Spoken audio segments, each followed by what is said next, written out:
They're enormous. Yeah, they're very, very. I mean, for East Coast standards, we live on the East Coast. We don't have the same level of expectation that they do out west. We don't see things like this all that often. I do have the Wrightsville Beach camera up too. The surfers have been going nuts down there. Wow. I've got a cousin who's one of these crazy guys down there. I see him out there wading canceled out all there. the Oh, there goes canceled all the lessons, and he's out there instead. Yeah, but they're doing their thing. It looks like people stayed out of the water, the regular swimmers, which is good, but the surfers are out there. Yeah, it looks like a lot of people are just watching the surfers. As you mentioned, East Coast surfers, they are always dying for some bigger swells and some waves. So this is like their wheelhouse. Look at them all. I mean, there's a ton of them out there, Tim. Wow. They must be flocked. They probably have been eyeing this. Look at that. It is absolutely packed. I mean, you don't get swells like this that often in North Carolina. So if you're out there, you really need to know what you're doing. The surfers usually do, I guess. But again, we're going to tell you to stay out of the water. But we'll watch the pictures. The one thing I will tell you, the one thing I'm always a little more cautious with, they have a flotation device with them, so they're a little bit better equipped to get back. If they get exhausted, as long as their tether doesn't break, their leash, they can grab the board and kind of rest. If you're a swimmer without a life preserver or a flotation device, that's the danger part about the rip currents. People think, even good swimmers drown, Tim, because they end up trying to fight it and they exhaust themselves. And that's usually what ends up taking lives. It's not the fact that they get swept out. It's that they panic and they start swimming and they get exhausted. That's right. And even on this view right here, you can see how close the water already is to the dunes. That's not normal for Wrightsville. That's already up higher than it usually is. So they'll probably be okay down there. But there's going to be some expensive beach erosion that takes a lot of sand off of most of the North Carolina beaches, not even just the Outer Banks. Yeah, and that's something that a lot of these communities deal with. And I'm understanding that some of the federal funding for beach renourishment was cut this year. So I'm kind of curious to see if some of these towns will be able to replenish some of this erosion that happens. But I tell you what, that's a lot of surfers out there. I don't think I've seen that many surfers on that camera in a long time. Yeah, it's busy. It's unusual. And like you said before, these days leading up to it, usually it's just a day or two. This is a long swell that's going to last the whole week. Yeah. All right. So we'll probably be talking more about this tomorrow in the coming week, but stay safe on the Outer Banks. That storm is heading your way in 24 hours. We got more impact news, though, coming up next.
Hey everyone, thanks so much for joining us here for Live Impact News. I'm Vanessa Rufus. We'll be together for the next couple of hours.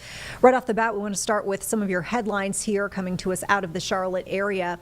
We've had that deadly mass shooting at that pool party in Newton. We are getting the very latest on that courtesy of our Jesse Pierre, who is in court today as even more of the suspects, the folks charged in this shooting, faced a judge. Here's what she shared with us today. The hearings for both Isaiah Mitchell and Zachary Bates were brief. The focus were on motions regarding their legal teams. 7 people indicted in connection with the June 1st mass shooting in Catawba County will face a Superior Court judge this week.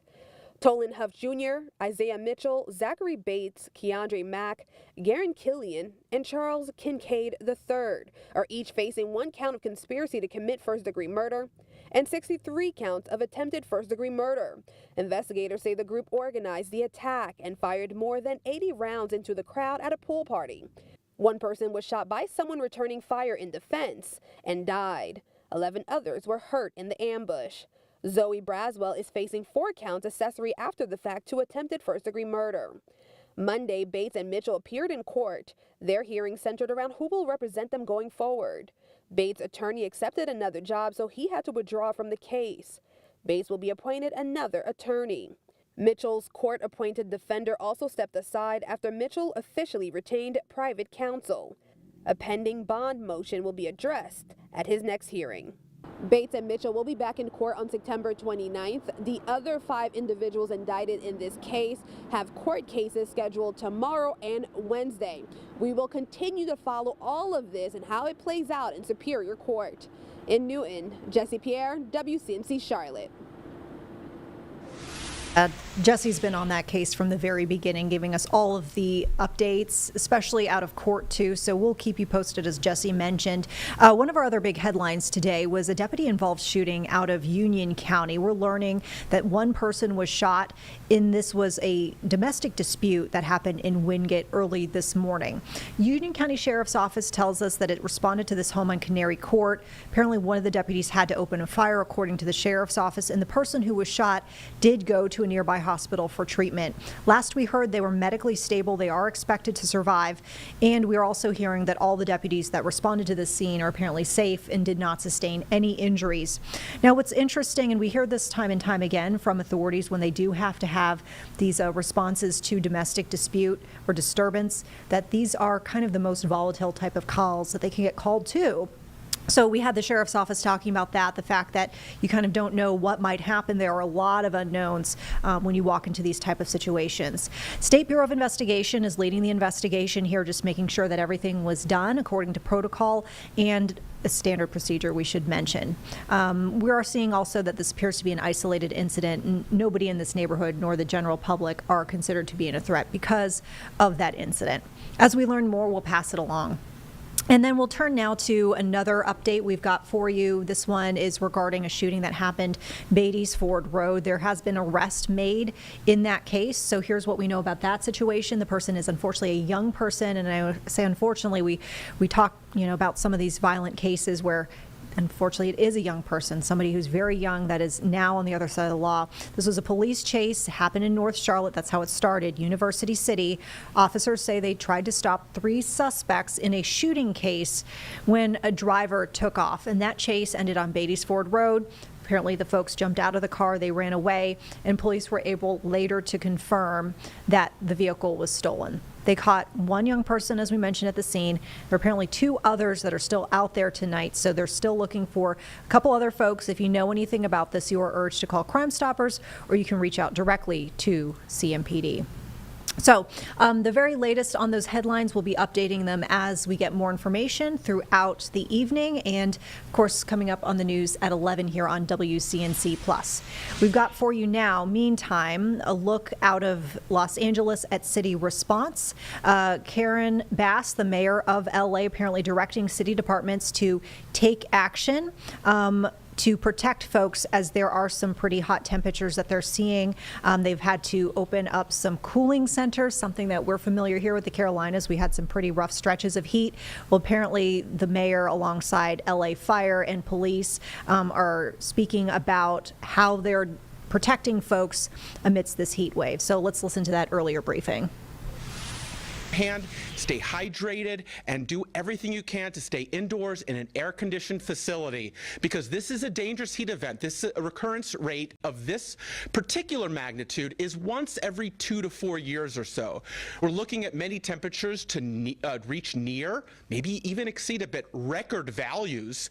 We're certainly at climatologically the warmest time of the year, so we are looking, nevertheless, for those temperatures to reach near record levels. Temperatures in the western San Fernando Valley could actually go all the way up towards 108 to possibly 110 degrees. That's very serious. And again, temperatures in vehicles in a matter of minutes can reach lethal levels. I want to also highlight that in addition to the very hot temperatures during the day, overnight lows may not drop below 70 degrees for a couple of nights. So there's going to be very little relief from the heat at night, and this is going to be very noticeable compared to the relatively cool conditions that we've experienced during the past few months. So it's going to be an abrupt switch to very hot conditions. I don't want that to catch people off guard. So now is the time to be getting ready, getting prepared. We're working very closely from the National Weather Service with our emergency management partners, the mayor's office as well, in order to make sure all the latest information is available to all Angelenos, because this is going to be something that has the potential to create injury or even death. Everyone needs to be ready. I also want to make mention that we are looking at the fire weather risk in the mountains and foothills, a little bit north of greater Los Angeles, to be significant as we head into the time period from Wednesday through Saturday, where the very hot environment will be capable of creating extreme fire growth for any fires that form. And so it's going to be important that folks in those areas, say around the San Gabriel Mountains, that they're very ready to take evacuation orders seriously, have multiple ways of getting emergency information, and know your evacuation route and plan, practice it ahead of time so that you're not surprised if that fire were to break out. And hopefully we get through this with no fires, but we need to be ready, and it takes time to get ready in advance. That's why we're issuing these warnings ahead of time. The red flag warning does cover the mountains and foothills. While it does not include greater Los Angeles per se, we're still looking at elevated fire weather conditions over the Santa Monica Mountains, the Hollywood Hills, and any of the higher elevation around the city. So it's a time to make sure you're not working with any flammable materials, as any fires that get started can grow rapidly. And also, I want to mention, if folks are headed over to the mountains, we could be potentially getting thunderstorms as well forming by the time we get to this weekend. Probably stay away from greater Los Angeles, but with a monsoonal moisture surge, you'll notice it get noticeably more humid by the time we get to late this weekend and to next week. That could bring a chance for storms pretty close to the LA area. Storms will be capable of producing. And folks, we will get back to this briefing as soon as we are able to. Meantime, we want to come back closer to home and talk about a big event that's happening right now in one of our communities that is in the Belmont area. So we're joining now with our Siobhan Riley, who is joining us from National Night Out over there in Belmont. This is also a back-to-school bash that's underway, happening at Stowe Park. Looks like there's a great turnout. Tell us a little bit about this event and what families are expected to partake in when they come and show up. Yeah, Vanessa, you said it right, a great turnout. They had about 400 people who are out here right now, and there's a lot of vendors, a lot happening. I just want to show you a little bit. You can see over here, there's animal balloons. You can see the kids in here. They're getting their lovely balloons. And then if you come over here, you see there's a bounce house. Just a lot of vendors happening. The goal of this event is to help increase the relationships when it comes to local police in the area and people who live in the community. They have free food out here. I know you love your food. I know I like to eat. And you know, people out here, they're taking advantage of those free hot dogs, just pretty much everything. So Vanessa, there's a lot happening here, and we've had an opportunity to talk to police out here, and they're just telling us that events like this so important because it helps get kids ready. They just started school, so it helps get them pumped about starting school. But the most important part is that it helps them learn how to have relationships with police. Vanessa? Yeah, I mean, we know that the original date had been rescheduled, so this is kind of like the new event, and so it's good to see that folks are turning out. I know you'll probably try to speak with some folks in just a little bit. Is that on your docket? Are you going to be talking to families as well? I just got finished talking to quite a few families. Spoke with one family. She brought her kids out here, her and her husband, they brought their kids out here, and they said the reason it was so important to bring them out here was because they wanted to let their children know how to interact with police. One of the family members I spoke with, she said that a mother, she said one of her biggest fears is sometimes just her child, when her child gets old enough to drive, driving down the street, and she wants to make sure that her son knows how to interact with police. So she says events like this really do make a difference. And something else that some of the parents said they really enjoyed, I want to take you over here. If you can see, it's kind of hard to see. We're going to kind of walk over here, but you see the cones over there. That's something that a lot of the parents that I spoke with, they said they are very appreciative of, because the police, they are going through the cones, showing children and their parents the dangers of drinking and driving. And parents said that right there really stands out to them, something they were really looking forward to. That's interesting. I'm trying to wrap my mind around the demo that they have there. Do they put on the goggles and try to go through around the cones, try to walk around the cones? We see them driving. They don't have their goggles on, but they are driving the little golf cart around the cones and just kind of showing. Yes, you see it over there. It's kind of, we can come a little closer just so you can see it. But you can see the police are over here. We have a few children over here, and they're just really showing them what happens when you drink and drive. But this is kind of what happens. You can see there are some cones right there that are already down. There's several cones actually that are already down. And the parents that I spoke with, they said if there's anything to take away, or the biggest takeaway, they want to make sure their children know what happens if they get behind that wheel and and alcohol is involved. So these are the cones over here. The police are over here interacting with folks. And so just really good lessons for children and their parents to learn. Well, yeah, glad it's been a really beneficial evening so far for folks. And I know there's more to come, just a little bit longer for this event. So we'll look forward to seeing your reporting coming up here at 11. Although this was a really great report, because we saw you took us basically through the whole park, which is really great. So we appreciate the walk and talk.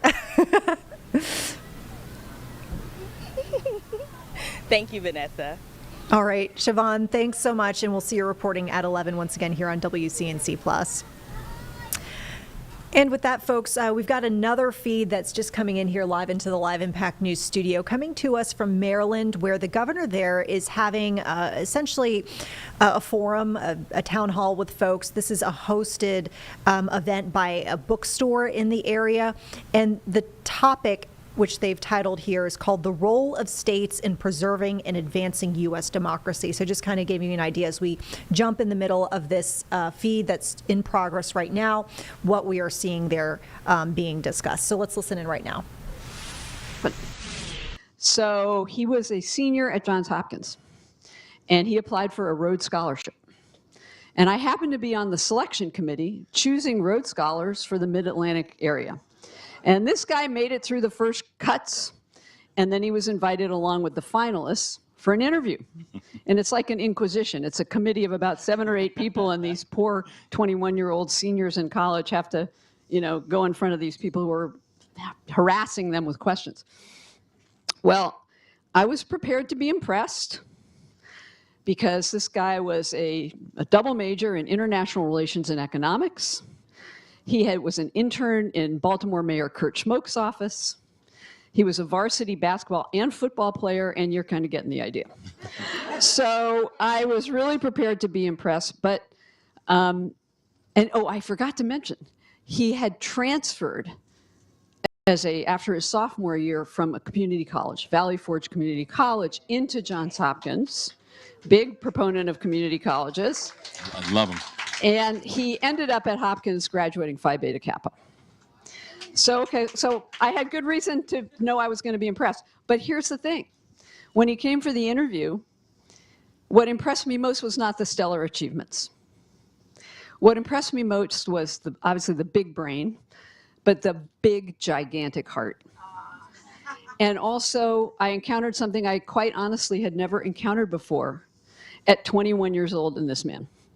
A transcendent energy and spirit that really was lighting up everywhere he went.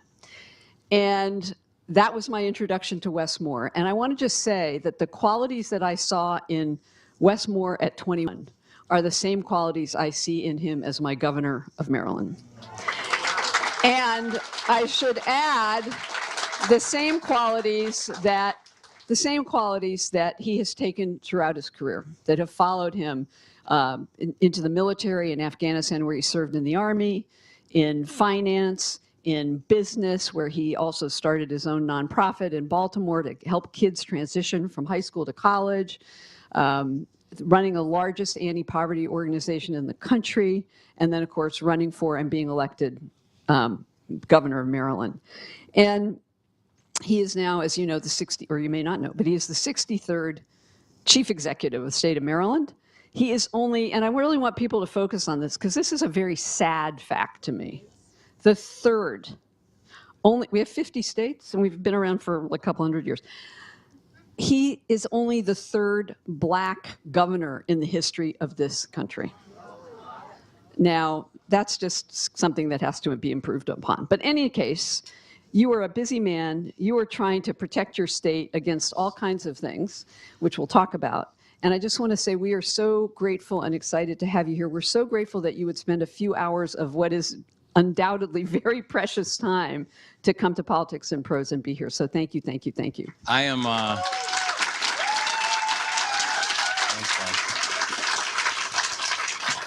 I'm so excited to be here and to have this conversation, and also I'm really excited to be with a group of people who, in this moment, you can do two things, right? You can either curl up into the fetal position, which honestly, if people right now, considering everything going on, if that was the decision you make, I can't blame you. But then there's another decision: lean in.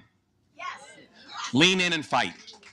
And I'm grateful to be with a group of people who are choosing to lean in and fight. And I'm so grateful to be with my dear friend, Lissa. And she is right. I literally have known her since, again, 21 years old. And the reason that I'm so grateful for her is, as a person who was, yes, a finalist for a Rhodes Scholarship, but in many ways, a very improbable finalist for a Rhodes Scholarship.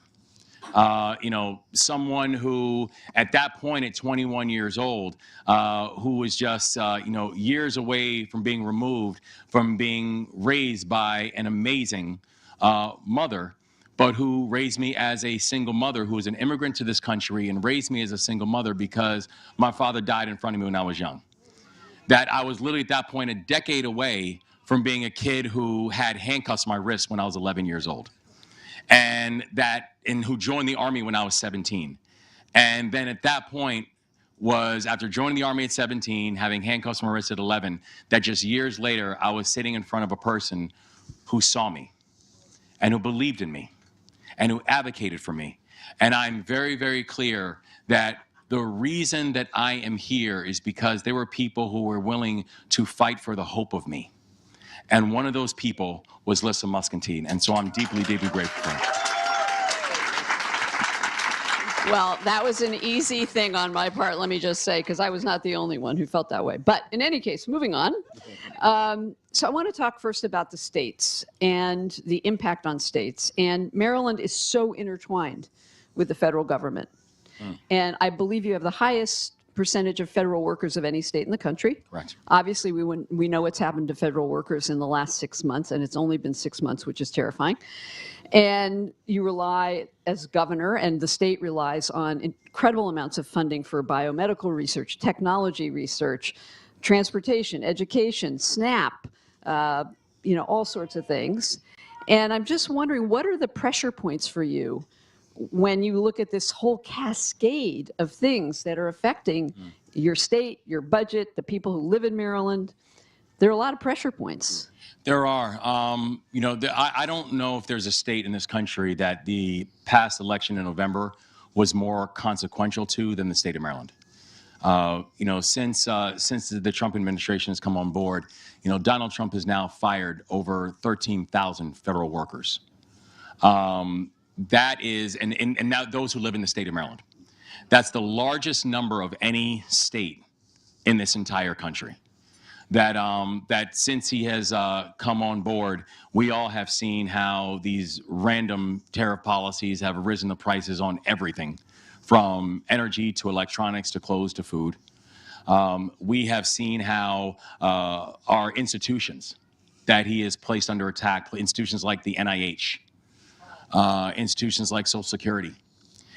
There's one thing that a lot of those institutions have in common. They're all in Maryland. Maryland has over 260,000 federal employees in the state of Maryland. There's only over 160,000 federal slots and installations inside the state of Maryland.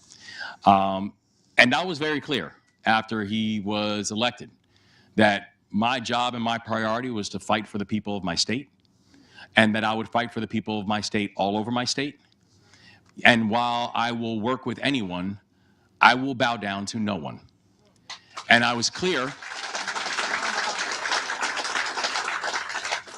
And I was clear that we were going to do anything and everything that we had to do to make sure that our state was protected. But from what we've seen from these first months, to include things like the arbitrary firing of so many federal workers. And again, when we're talking about our federal public servants, we're talking about people who do things like make sure that our food is safe. We're talking about people who do things like make sure that our air is clean, making sure that veterans who come home who are suffering from PTSD, that they're getting the medication that they need, like true public servants. And we are seeing that in addition to things like these arbitrary firings, in addition to the fact that when we had flooding in Western Maryland, and we were some of the first boots on ground in Western Maryland when they had historic flooding. And when we put in for federal disaster relief support, that we literally received a note coming back from the White House saying support from Maryland is not warranted. No explanation, but also didn't highlight the fact that not a single state that did not vote for Donald Trump has gotten a single cent of federal disaster relief support. So we're very clear about what this assault looks like. We're very clear that the partnership that we came to rely on between the federal government and our states, it's not that it's changed, it's that it's severed. So what we know is that means it's time for us to get creative. And so that's why I was proud that we became, when we started watching what was happening with these arbitrary firings of our federal workers, that Maryland became the first state that launched something called Feds to Eds, where if we knew we had shortages of educators inside of our classrooms, and I was like, if I got a person who's working at the NIH, who's a PhD in physics, and they say they want to be a physics teacher, I'm like, get them certified, get them trained, and get them into a classroom as quickly as possible so you can actually help to support. That we said, well, if we're losing supports when it comes to helping our young people, that we're watching cuts for gun violence prevention programs that were coming from the federal government coming down to the states. Then we said, okay, what are we going to do? We're going to make sure we made historic investments in our local communities, historic investments in violent prevention efforts, and we have now seen how Maryland has had amongst the fastest drop in violence anywhere in the United States of America, that the last time the homicide rate was this low in Baltimore City, I literally was not born yet. But now you might get investigated for those figures, right? Now we'll get investigated. So yeah. But it really is. It's sad. It's sad because we are better than this.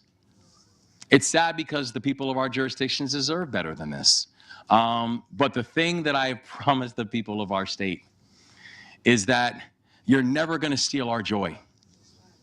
You're never going to steal our happiness. People ask, how are you doing? And my answer is, I'm blessed and highly favored. Because I know right now we have seen challenging and difficult circumstances before as a state. We've seen challenging and difficult circumstances before as a country. I'm very clear. If you look at the flag for the state of Maryland, our flag is literally a combination of a Union flag and a Confederate flag. So Maryland has seen hard times before. All right? So the thing that I know is that the obligation that we have and that we made to the people of our state was not that we would lead in easy times, is we would lead in all times.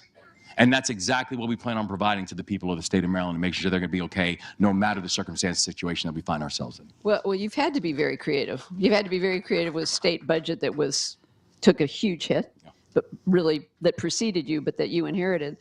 And I just going through the list of things, and everything from tax credits to earned income tax credit to help child poverty, which was, of course, a Clinton administration initiative back in the day, and middle class tax cuts, like you mentioned, record investments in law enforcement and public safety. You did the big pardon of cannabis. What explain that a little bit? Yeah, so it was, when I was elected as governor, I ended up receiving, thanks to so many of you, more individual votes than anyone who'd ever run for governor in the history of the state of Maryland.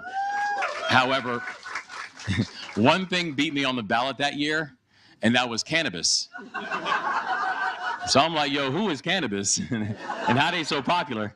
But at the same time that I was elected governor, Maryland voted to have a recreational cannabis market. So I said, we're going to make sure that it is fair. We're going to make sure that it is smooth. We're going to make sure that it is safe. But also, I refuse to celebrate the benefits of legalization if we do not also address the consequences of criminalization.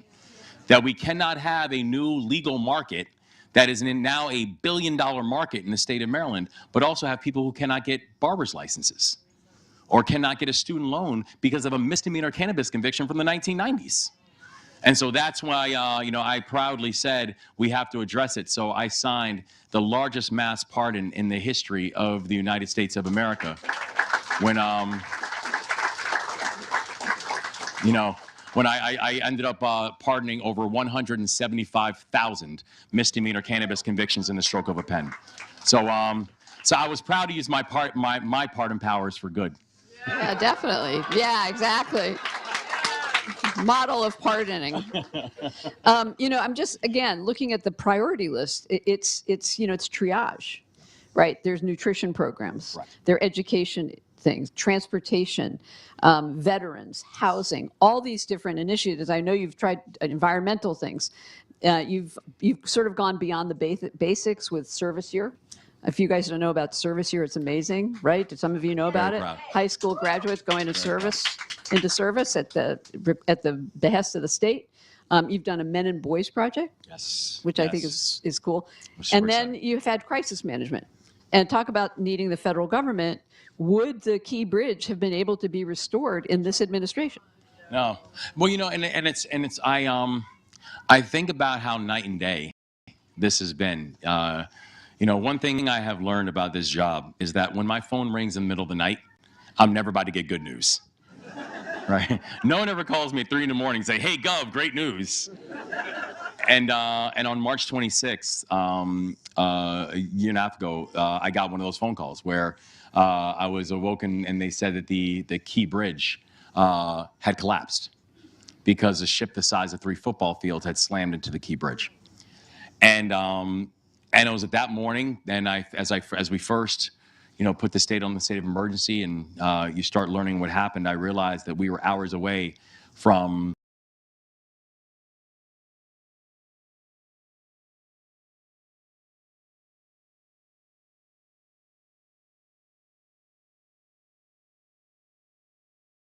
Sorry about that, folks. Bear with us. We're working on the feeds to see if we can get that glitch fixed. Okay, I think we just lost the shot completely. But once again, that was a sit down with Maryland Governor Wes Moore as they are discussing we're fixing forum potholes that's kind of being billed as democracy-based forum, preserving democracy. So good news is we got it back. Over 180 so feet now. into dark, frigid waters and lost their lives. And I'll never forget that as we were in the process of mobilizing our teams, getting divers in the water, and these remarkable men and women who immediately were in the water working to save lives, that some of the first phone calls that I got were from the President of the United States and the Vice President of the United States. And I cannot tell you, as a governor, what that feels like. When you are dealing with one of the greatest tragedies in your state's history, and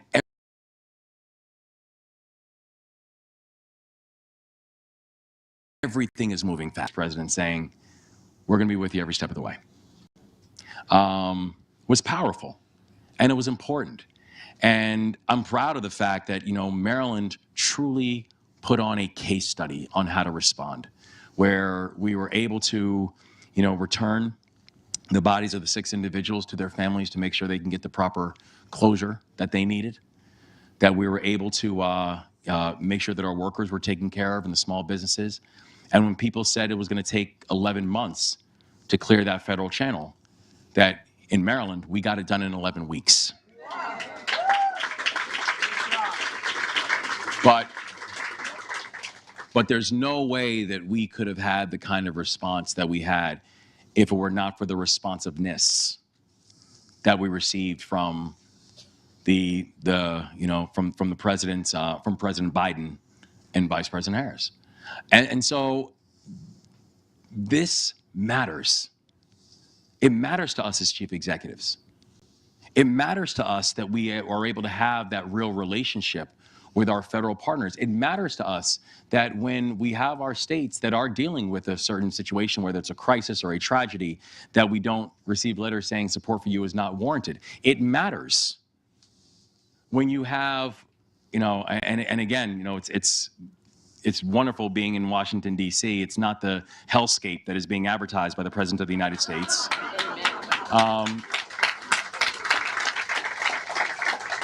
It matters because partnership truly does produce progress, particularly in the business of policy making. And so that's why I think in many ways what we're seeing right now for so many of our nation's governors, and I was actually just selected by my peers as the new vice chair of the National Governors Association. So I'm the chair-elect of the National Governors Association. Oh, whoa. So thank you. Congrats. Thank you. And so I work with Democratic and Republican governors all over the country. And the thing that we all know, all public servants and all people who are fighting and working to protect your people, is when the relationship between our states and our federal government is so damaged, there are consequences to that we all end up having to work through and deal with. Well, yeah, I mean, we should talk a little bit about what you were doing, but in the meantime, I think one example that's probably on everybody's mind is the sort of special case of immigration and deportation. You are the governor of the state where one of the first really awful cases of unfair, horrifying deportation of Kilmar Abrego Garcia, a Maryland resident who was taken off to some crazy prison in El Salvador, right off the streets of Maryland.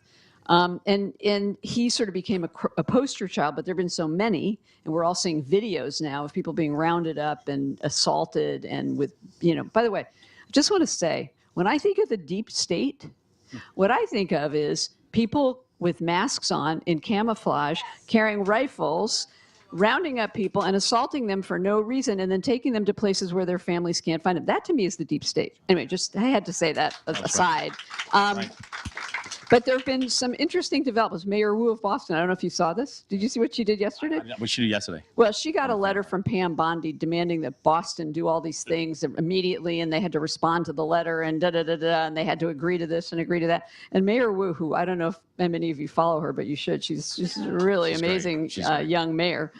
She just wrote back to Bondi and said, here's my response. Why don't you stop attacking cities that are doing great things and lowering crime to distract from your horribly failed and harsh policies that aren't working, and do what you should be doing. We're following the law, by the way. So it was a very muscular response. We had Governor Hochul the other day, I think, waived a deportation that she didn't think was fair, and Gavin Newsom's been dealing with the whole National Guard thing in California. So how do you see that, and how do you see your role in managing this particular, I call it gleeful cruelty of this administration? There's a kind of gleeful cruelty to everything, but especially the deportation and immigration harshness. Yeah, and one is I think it's really important for all of us first to remember how unbelievably performative all of this is, because the truth is that if the President of the United States wanted to actually fix immigration in this country, he could do it tomorrow. Right? Because we all know, and collectively, and I tell you, this is a very personal issue. I come from an immigrant family, right? So it's a very personal issue. And we all know that there is a brokenness of the immigration system that has been around for a very long time inside the United States. So let's be clear that this is not something that President Biden did not break immigration in America. All right, this has been a broken immigration system for a very long time, and we're all collectively of an understanding that the way we have to be able to address it is, yes, we have to make sure that the border is secured. We have to make sure that, yes, violent criminals are being removed from communities, and yes, we have to come up with a humane way for a pathway to citizenship for people who are inside the country. So this is a collective understanding that we all get. My point about the president is this, though. He could fix it tomorrow because he knows that the only way you actually fix the immigration system is you have to get Congress to pass a law, right? And he has not asked them to do this at all because he'll just rather weaponize the issue. If he called up the Speaker of the House tonight and said, Speaker Johnson, I need you to get me a comprehensive immigration bill to my desk next week. Do you know what will be on his desk next week? A comprehensive immigration bill, because Speaker Johnson does whatever the president asks him to do. Right? And so, but he's not. He would just rather weaponize the issue and then come up with various scapegoats as to why he's going to do things, many of which are actually against the law, in order to do it. And again, and there's actually a direct parallel even when we talk about, you know, the quote unquote public safety issue, where again I'm fascinated when he talks about how, you know, how all these cities, including Baltimore, is so far gone. And I'm like, actually, it's interesting that since I have been the governor of Maryland, we have seen how the homicide rate across the state of Maryland is down over now 30%. Baltimore's year on year, as we're looking at violent crimes and homicide rate. The last time the homicide rate was this low, literally, was over 50 years ago. So I'm not sure what so far gone is supposed to mean. But when he talked about things like a mobilization of a National Guard, when he talked about doing things like utilizing state resources for it, you know, I was very clear to the President of the United States, you know, like, listen, my background is not as a politician. My background is a soldier. I know how to stand guard. And also I know the law and I know the Constitution. And I am very clear that before you even ask us, I will not authorize the usage of the Maryland National Guard for any mission that is either not mission aligned nor mission critical. I will not authorize it.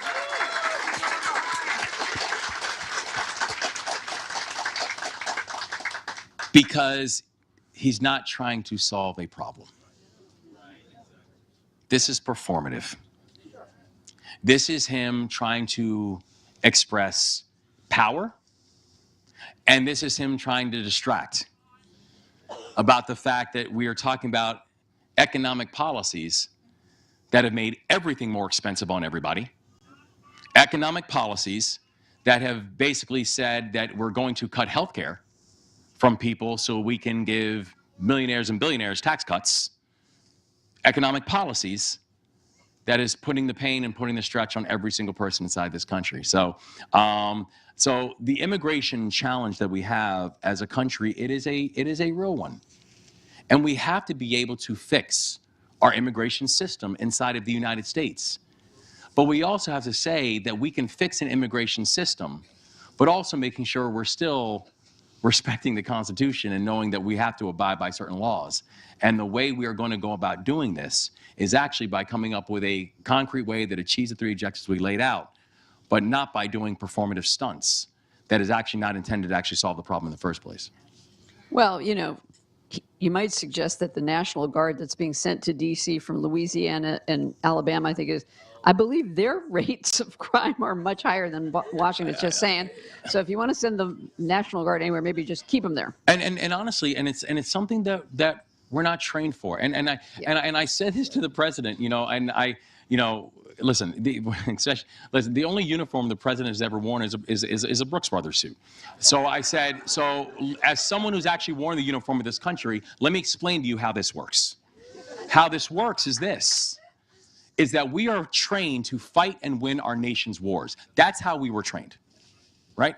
Our National Guard are trained to make sure that we can actually address moments of crisis, moments of tragedy, inside of our states under the jurisdiction and under the authority of the state's commander-in-chief, right? And I have had to activate members of the Maryland National Guard since I've been the governor, but it's also a duty that carries a significant amount of weight and soberness to it, because I will not deploy these remarkable men and women for no reason, and definitely not for a publicity stunt. That when we are putting them in harm's way, that when we're putting them in harm's way, we have to understand the weight that that decision should carry. And so this concept that we are going to put them out there to do municipal policing operations, which they are not trained for. Not my National Guard's not trained to do municipal policing. And he knows that. And that is what is so unbelievably damaging about this decision and this racket that is then that he's asking these men and women to do on behalf of quote unquote public safety. No, it is very disturbing to say the least. And I want to move on because we would love to stay here all night, but we're not going to. The second thing category I wanted to talk to you about is the state of the Democratic Party and what's happening. I mean, you're now big guy in the NGA. Well, that's bipartisan. In any case, as you can tell, there's a lot of griping about the party lacking leadership and lacking a message. And we've heard lots of people propose different ideas and strategies. James Carville and AOC and Bernie and, Chuck Schumer, I guess, and Mamdani in New York has come up with his own, so far very effective a way to think about politics and governing. What can you do in this role? You're obviously involved at a high level in the NGA, which is not the DGA, but I know that you are close to many, many Democratic governors. There's an incredible roster of Democratic governors right now. So are you guys talking to each other? Should we be worried that there's not a more obvious thing happening that is kind of exciting people and making people feel like, oh, the Democrats, they have the answer and they're all organizing around it and here we go? Yeah. So it's interesting because I've been thinking about this a lot where, and first let me just put it in context where I don't come from a political background. Right, I don't come from a party background. I don't come from a political family. I see my Uncle Time and my Aunt Helen, and I see a whole bunch of my family here. But the truth is that we don't come from this hyper political background, where I know when I told members of my family that I was I'm thinking about running for governor, there were members of my family I had to convince to vote for me. And it's not that we're not cool, we're cool. It's just I had to convince them to vote. So this is not and I remember when I was running for governor in the first place, and one of the reasons why I love Lisa so much, how helpful and supportive she was from Jump Street. But I was running against statewide elected officials. I was running against, 2 Obama cabinet secretaries. I was running against the former head of the DNC, the former head of the Democratic Party. So I was not the party's choice. And I just want to say he was polling at 1% when he started. polling at 1%. I'm not voting was polling higher than Wes Moore. So it's a very humbling experience. But so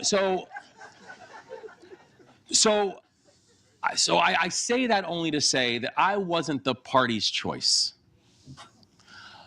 And so what I did was I said, but I'm not running to be the party's choice. I'm running to be the people's choice. I was running to make sure that the people understood what we were trying to do and what we were trying to accomplish. That I was not going to get my talking points from a party leader. I was not going to ask permission from party leaders when I make my decisions. I was going to make decisions that I felt like were in the best interest of the people that asked me to represent them and always remember them when these decisions are being made. And so I think one of the really unique things about being a governor right now, and one of the most exciting things I think about being a governor, is I don't just have to tell you what the alternative should be. I can show you, right? I can show you what the alternative is. That when we are watching All right, folks, you're watching Live Impact News here. Of course, we've been listening into this forum with Maryland Governor Wes Moore discussing democracy, and we've also got for you a couple live images. Of note, of course, the top right, we've got a look over on the Carolina coast where we are seeing right now, specifically the shot over Wrightsville Beach, some rough surf. We do know that Hurricane Erin is going to be causing some concerns regarding dangerous surf, flooding on our coastal areas, and also some powerful winds later this week. Currently standing right now as a Cat 2 hurricane. It is expected to stay off of land, so it's not expected to make landfall, but we know that there's a state of emergency that's been declared today as part of North Carolina is bracing for the impacts from Erin. We talked about how things are looking a little bit turbulent there in the water. Our weather impact meteorologist Becca Birdsall explains rip currents, why they're so prevalent too when hurricanes come along. Almost the entire East Coast remains under a high rip current risk through this week because of Hurricane Erin. Over the past decade, rip currents have caused about 10% of U.S. fatalities from tropical storms and hurricanes. Rip currents are fast, narrow channels of water that rush away from the beach. They form when waves pile water up at the shoreline, then gravity funnels it back out to sea through weak spots in sandbars or breaks between waves. A hurricane more than 1,000 miles away can still send long period swells across the ocean. When these swells arrive at our beaches, they create rip currents that are deceptively strong even on a sunny day. But when a hurricane is only a few hundred miles offshore, the impact is far greater. The waves are larger, the energy is stronger. It's not just people that rip currents move. They also transport massive amounts of sand, reshaping beaches and contributing to coastal erosion. How to spot a rip current? Discolored water, darker or murky channels carrying sand offshore. Gaps in breaking waves. Waves often break on either side of a rip, leaving a calmer looking path. Foam or debris moving seaward. Rapid movement of foam, seaweed, or floating objects. And choppy or strong visible flow. If you ever get caught in a rip current, don't fight it. Stay calm, float, and swim parallel to the shore until you escape the current's grip, then angle back to the beach. With the Weather Impact Team, I'm meteorologist Becca Birdsall. And be sure that our Weather Impact Team will be keeping us up to date on the very latest with the impacts from Hurricane Erin, of course, for mostly our coast, and also our forecast here in the Charlotte area as we go on throughout the week. Big month for us as we are talking about Clear the Shelters. So this is a topic we've been touching on quite a bit here on Live Impact News. Today, we had the pleasure of sitting down with a couple of volunteers with what's called the Zoomy to Me Run Club. This is a group of volunteers that's focused specifically on helping the dogs with Charlotte Mecklenburg Animal Care and Control's satellite location, which is probably a lesser known location, but it's on Toomey Avenue. Let's listen in on how they say you can help adoptable pets in need. Really great dogs, because y'all have some great notes on some of the dogs that we're seeing over there. So the dogs at Toomey are, they're great dogs. Obviously, there's approximately 30 kennels that are usually full at Toomey. The other thing about the Toomey dogs is they are moved over there because they can be in a kennel environment in which they share a fence with another dog. So they have the temperament that they can, not fence fight and get along with other dogs in that environment. So the Toomey location is not really spotlighted all that much because it is almost, I guess you would say, satellite/overflow location. But again, incredible dogs and about 30 kennels. Yeah, it was the old Humane Society building, so there's a lot of that infrastructure that has remained. It sounds like they did fix it up just a bit. I've seen the inside of Toomey before, and you can kind of tell, it's an older building, but they've got it, set up so that they can house dogs appropriately. But to your point, yeah, not every dog can go over to Toomey. It almost kind of speaks well of their behavioral and inter-dog relationship, skills that they're over there at Toomey. So we talked about the fact that there's some great notes for some of these dogs. Y'all have picked out 4 dogs to highlight, so we can start off. It looks like we've got Bongo queued up first here, so let's go ahead and we've got Bongo's flyer first, and so we'll be able to read a little bit about Bongo, 5 years old, looks like he's around 55 pounds. He's a male, and just seems like a really sweet guy. What can you tell us about Bongo? So Bongo is, he's an incredible boy. He's actually one that we use at Run Club for parallel walks. So we will try to do parallel walks with dogs just to see how they would do with another dog in close proximity. And he is one of our go-to guys. He has been there since May. It's unfortunate because he is such a sweetheart, but you know, I mean, he's 5 years old now, and sometimes those quiet, calmer dogs get overlooked. But he is a wonderful guy, a volunteer favorite, and definitely a Run Club favorite. Yeah, we've got some clips that y'all have shared of Bongo. So we do see the parallel walking here, him with another dog. Looks like this is just outside of the Toomey location. Looks like a real sweetie. Oh, I just love to see that. And you know, the parallel walks too, I totally understand. Really great to kind of get a sense of temperament. Look at this face. Right? Oh. And he loves to snuggle. He'll stop in the middle of a walk just to snuggle. I love that. Oh my gosh. Okay, so next up we have Ollie. So we'll start off once again with Ollie's flyer so folks can get an idea of some of the notes. 3 years old, neutered male, kind of around that 50-pound mark as well. He's got a beautiful tan baby seal look, I can see. So handsome. Yeah, tell us about Ollie. So Ollie is, well, the good news is an hour ago I got a text saying that Ollie went to be adopted. Oh, so we have good news. Breaking news. Okay. This is breaking news. But on the flip side, there is another a dog similar to Ollie named Jonathan that is there, similar, maybe a little more energy, but a very sweet guy, great in the car. Are you familiar with Jonathan?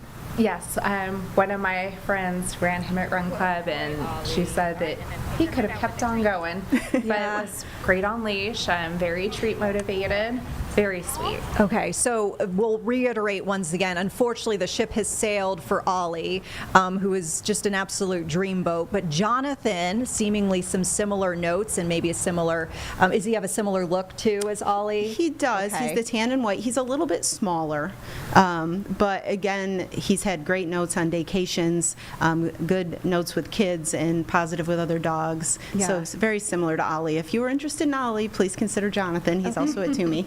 Jonathan over at Toomey for Charmec Animal Care and Control. I think also I should mention this too, like the fact that you're able to get great notes. I mean, this is something that comes from an event or, you know, a type of a volunteer effort like Zumi Toomey Run Club. You're able to get these great notes, and this actually does make a big difference in these dogs going to foster or adopt, because you can't always get notes like this if they're cooped up in a shelter and not getting interactions with other humans, kids, dogs, anything like that. Yeah. And also to note, I mean, the runners will come back and give us notes that we share, and we also have a volunteer named Joe who takes amazing photos, and a lot of these photos are his. Okay. So the runners and the fosters and the volunteers take photos, but most of the amazing ones are from Joe. So he comes every Sunday and just to take photos of the dogs so we can update profiles and their albums. Yeah. Next up here we have Polly. I just love Polly's face so much. She's got a great smile. She does. So I haven't walked Polly. However, I love her love for the pool and the sprinkler. Oh yeah, we've got some great videos. She gets out, she gets some great energy out with whoever she's with, and I think everybody's just entertained at the end when she steps into the pool, when she steps into the sprinkler. Exactly. That is so her, and she loves it. Oh my goodness. Polly is 100% life of the party. She runs, when you get her out of the kennel, she wants to go right to the front door, not to the back where the yard is. She wants to go to the front door because she thinks the sprinkler and pool are out there. Ooh. She is so much fun and so sweet, and she's done really well with the kids at Run Club as well. Yeah, we can see some great photos of her with some of the younger runners, if you will, and so that's great to hear as well, because, you know, that just means more potential households that could take Polly in, because she seems to get along with any sort of situation, seemingly. Up next, we've got Silas, and we've got Silas's flyer here. 2 years old, male, closer to the 60-pound mark, and really handsome man. I've had him out twice. So once with my current foster, Jeremiah, where he beautifully parallel walked, we kind of had this cute little interaction, because you're always cautious initially when you have them parallel walking. You're not too close because you're kind of gauging and watching their body language. Then the second time I took him out, I was expecting a walk, and he was like, I know you're a runner, we're going to run. So that's exactly what we did. Oh my goodness. And actually, last week we nominated Silas as Runner of the Week because he is another Run Club favorite. Again, loves kids, likes other dogs, great on outings. I think there's a picture of him there at the bookstore. He's a reader. Oh, I did see that picture. Yeah, Actually, that might be coming up shortly. Okay, yeah. We haven't already we found out he likes books also. That's good. Studious, Yeah, another great dog. Love it. Well, we'll just remind folks that all of these pups we've profiled here, you can find more information on our website, WCNC.com. We also have an article up inside the WCNC Charlotte mobile app. If you'd like to learn more about the pups and also the adoption process and also the volunteer process. Speaking of which, I did want to chat about how folks can join your club, because I know, being a volunteer myself, I remember having to go through, the application process. You have to kind of get vetted and approved through the volunteer program officially to kind of hold leashes and that sort of thing. So what would you recommend folks do to try to kind of maximize their experience for Zoomy to Me? So they can come over. Anybody can come over. If you just have to have a driver's license for identification, but you can come and participate in Zoomy to Me any morning. Come anytime between 10 and 12 on Sundays. And if you're not a volunteer but would like to be a volunteer, if you go to the shelter website, the volunteer information is on there as well. The process has been simplified a little bit. Yeah. The process is pretty quick. There's a couple trainings, but it's 100% worth it. But we definitely encourage community members to come over.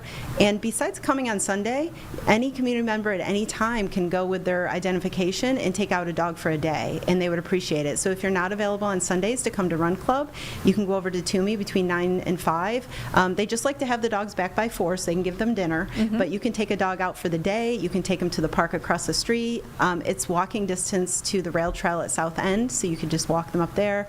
You can also take them to Whitewater Center or some other adventure if you'd like, and the dogs really love it. Yeah, I mean, I feel like, we talk a lot about the importance of volunteering, but I think once you do it, you just really see firsthand the difference that it makes for these animals in need. And I agree in the sense that, it changes lives, and it saves lives too. Can you, I guess, share any sort of success stories, if you will, of maybe dogs you've met along the way who ended up in great homes, or just speak to in general the experience that you've had as a volunteer and how that's changed maybe your perspective or anything like that? I've met a couple that after... All right, folks, and of course we'll continue to tell these stories of Clear the Shelters and the different ways that you can help local rescues and shelters throughout the month and beyond, of course, because the need is always great throughout the year. And we'll remind you of our big Clear the Shelters adoption event that's going to be this Saturday. It's from 9 to 5 or at Charlotte Mecklenburg Animal Care and Control. This is the location on Byram Drive. I know we were just talking with the volunteers there about Toomey. This is Byram Drive where this big adoption event is going to be underway. And we'll remind you, too, that we'll have coverage throughout the event over here on WCNC Plus streaming. Our Jane Monreal will be hosting that. So looking forward to bringing that to you and hopefully giving you some success stories of lots of adoptions come Saturday. We're actually going to keep it here with animal-related news, I guess. This is something actually that came on our radar, though. Our team has been hearing complaints from the community, and so we're getting an update on a dog breeder pet shop that is in the Charlotte area where it looks like they're actually being forced to close, and there's been a relocation of some of the puppies in their care. Our Tradisha Woodard has been digging into some of this story here, trying to get information from officials, and also, Tradisha, you've been tracking down some of these dogs. So I guess run us back through here. Happy Puppy Universe is the name of this business. What have you learned about what's going on there? Yeah, so according to the North Carolina Department of Agriculture, a long list of violations. So some of them, it says 11 dogs have died in 60 days, selling sick puppies. We have a lot of comments on social media saying, hey, I bought this puppy here and my puppy died and I wasn't able to get in contact with the owner. So that happened last week. The place has since then been shut down, and we were told that the puppies were sent out across local shelters in Charlotte. So I was calling a lot of the local shelters trying to figure out where the dogs went, and I was able to find one of the rescue places, Peanut Place Rescue. They took in 38 dogs from this facility. Wow. And they're going to begin an additional 5 dogs tomorrow. All of them were sick. All of them. That's really unfortunate to hear. I mean, not just from the welfare perspective of how these animals are doing, which sounds like, you know, they're doing poorly. Yeah. Hopefully they start to get better, but I'm thinking about the impact to this rescue. Taking in that many dogs is tough. And I'm unsure if this is a facility where they have kennels or if this is purely foster based where they need people from the community to step up and now help take care of these dogs with them. Yeah. Donations, medical costs can be expensive. Did they talk about that? She talked about the medical costs, which is obviously very, very expensive, not only for them, but also for customers who are paying $1,500 to $3,000, $3,500 for a puppy, and now you're having to deal with all these medical issues. So she talked about how each dog that she took in has they're on at least 3 medications, all of them. Wow. So right now they are trying to get the dogs caught up to speed. She said they did come with paperwork saying they're clear to sale, but they're not. So she's also trying to figure out who gave this clearance. So right now we're just really trying to dig deeper into the root of the issue, but in the process of that, she's making sure these dogs have medication. They are some of them are in foster homes. A lot of the foster parents are helping, making sure they take the medication and get these dogs caught up to speed so they can get a loving home. So sounds like state officials are involved. Have you been able to make any outreach to the actual shop itself? No, I have not. Now, the organizer and the founder with Peanut Place Rescue was speaking with one of the managers from the facility. Now, we're not sure if she's connected to the owner of the facility, but we were able to talk a little bit with her just about picking up the dogs, nothing more, nothing less. The owner of the facility, we have not been able to get in contact with him. We've made several outreaches. She has as well. So right now we are digging a little deeper into that as well, because we also found out that there was another facility that was in Florida by the same owner that also closed down for the same reasons. So that's another story that we'll also be working into, digging deeper into as well, because it's a long rap sheet basically of the same thing happening over and over again. Wow. Oh my. Yeah. So, and I'm reading a little bit, this is literally just off of a Yelp page, but it says it's supposed to be a small family-owned business. So, I mean, it's interesting you mentioned the manager. We don't know any sort of ties, but Yeah. I mean, I'm wondering if she's part of the family, or I don't know. Yeah, we don't know. Now, the organizer that I just finished speaking with the rescue team, did say she talked to her. She said it seems like they were just younger kids kind of over this facility. She's not sure if they have any relationships or ties, but she said a lot of them probably didn't even know the dogs were sick. They are just looped into this somehow. So she was trying to figure out who's responsible. Obviously, her connections did lead her back to a Puppy Mills location in Missouri, talking about that a lot of the dogs were put on the truck as early as 2 to 3 weeks old. Wow. And how none of them had a chance, even during transportation. So we're not sure how much the manager of the facility knew where the dogs were from, if they were healthy or not. She also said that a customer told her that she fell in love with one of the dogs. She wanted to get one of the dogs. And she said, you know, something just doesn't feel right. This dog feels very, very sick. And could you take the dog to the vet in the back just to make sure the dog's not sick? She said the manager there took the dog to the back, came back and said, well, we had clearance. Here's the paperwork. He's not sick, and that dog was indeed sick. So it's a lot of losses, obviously, for customers who are looking to add a furry addition to their home. A big task for this rescue mission, to make sure all these dogs are taken care of, caught up to speed, and out to loving families in the end. This is really interesting. I mean, I feel like there are a couple threads to pull on with the story, and I know you're pulling on a lot right now. Yeah. The Humane World for Animals, they used to be called Humane Society of the United States, or a national animal welfare group. They have a lot of focus on advocating against puppy mills, and it's interesting you brought up a facility in Missouri, just because I follow some of their reporting every time. They actually have, I think it's called the Dirty 100, but it's like the list of the top 100 puppy mills in the United States, and they have had some that have reported out of Missouri. So I'm a lot interested. of those facilities are also USDA approved. So that's another thing that we're trying to figure out, like how is this happening? Yeah. And obviously that'll be a different story for a different day, but it's definitely a tragic situation. Yeah. Oh my. Okay. Well, we're glad that you're looking into it. Yeah. You're coming up at 11 with your reporting, everything that you'll be gathering throughout the evening.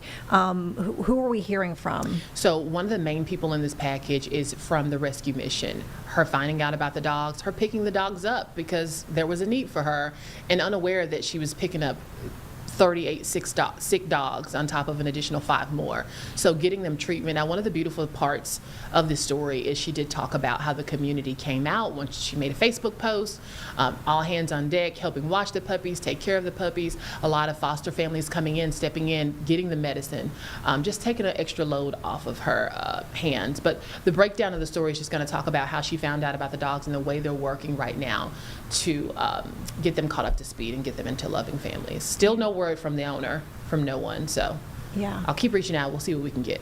Okay, we appreciate it. And I should mention too, I misspoke, it's not the dirty 100, it's the horrible 100. The horrible 100. That is a report that Humane World for Animals puts out, so folks can find out more about that information by going to their website. And of course, we urge folks to watch your report here tonight at 11. Yeah.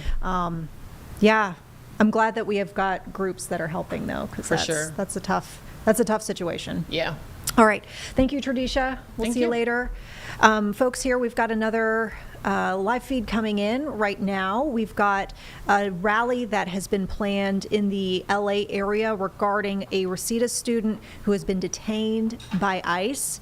And this was actually just a couple days before students at LA Unified School District went back to school last week. Apparently he was out walking his dog when that detainment happened. Let's listen in. Not only our students, but our entire community. My name is Ron Goches, member of Unión del Barrio, proud member of UTLA, teacher in Los Angeles. We're here today because we know that one of our students in LAUSD was kidnapped on August 8th, and we have some of his teachers here today. We have an eyewitness who saw the kidnapping that's here today. We have the president of the teachers union here with us today, and we have members of organizations that are also here that are going to speak about the situation today. So up first, I want to bring somebody who was there the moment that this happened, the moment that a teenager committed the awful crime of walking his dog. A student who right now should be a senior at Reseda Charter High School, should be with his friends, should be learning in the classroom, but in fact he's being kidnapped and detained by this fascist administration. So I want to bring up Valerie, who was there the moment that it happened. She will share with you what she saw. After all of the speakers today, the members of the media will be able to ask questions to all of the speakers today. So with that, I bring up Valerie. For coming. Thank you for all the support. My name is Valerie. I am Benjamin's neighbor. I'm a mother. I'm an educator. I'm a proud member of this community. I'm also witness to the horrific event that marked the beginning of Benjamin's nightmare. It was Friday morning, August 8th. I stepped out for my walk with my dog and saw something no one should ever see at the end of their own block. 3 unmarked black SUVs, 4 men standing on the sidewalk dressed like immigration agents, all wearing tactical vests labeled immigration police, not wearing ICE vests. One had a full mask, other 2 wore 2 black half masks. It was a terrifying sight.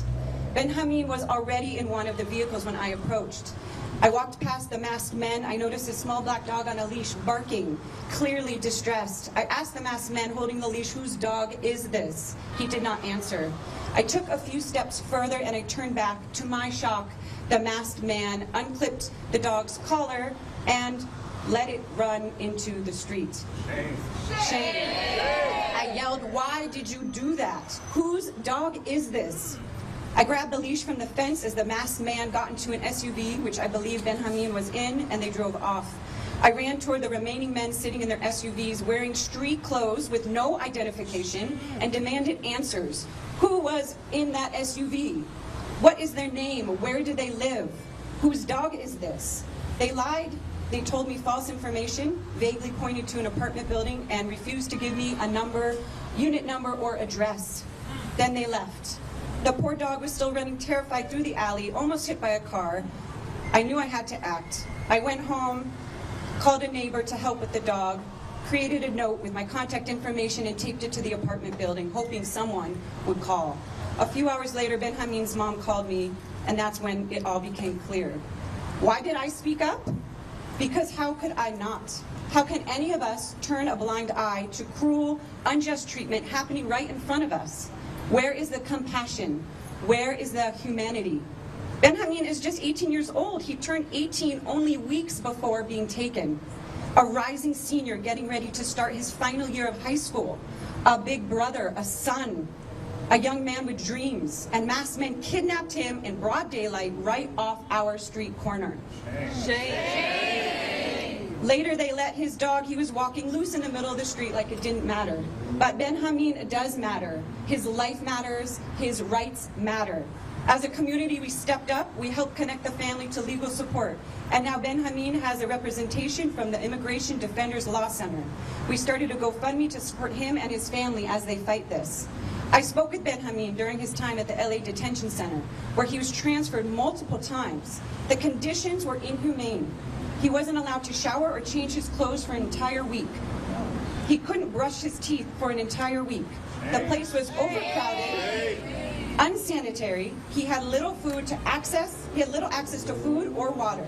And Benjamin, just 18, was the youngest one there. He is a beloved older brother to 4 siblings who miss him terribly, a son, a teammate. His soccer coach describes him as humble. His teammates describe him as reliable, full of heart. He spent 2 years in the ROTC. He had dreams. He had dreams of finishing high school and earning a diploma. Benjamin is an LAUSD kid, a kid from our block. And on August 8th, his rights were violated. He was traumatized for life. He does not belong in the detention center. He belongs home. That's right. That's right. To everyone who's donated to GoFundMe, who's dropped off food and essentials, who's called, shared his story, or shown up tonight, thank you. This is what community looks like. That's right. And this is how we win, together. We win by being the ones who speak up when something is wrong, by refusing to look away, by saying, this is not okay. This is not just. This is not who we are. We will not stop. We will fight for Benjamin. We will fight for everyone whose voices are silenced. We will stand for their human rights. We will all come together, and we will stand together against this cruelty. Free Benjamin. Free Benjamin. Libera a Benjamin. Libera a Benjamin. What is your last name? T. It's Valerie T. Valerie T. Thank you so much for that eyewitness account of what happened. Thank you very much. But nowadays, with all the terrorism that's happening against our community, it's important that when we see something that we speak up. So thank you for being here and sharing that, because not everyone would do that. Before I introduce the next speaker, I want to recognize a special group of people that is here. And that's Benjamin's former classmates. Students from Miguel Contreras, where are you at?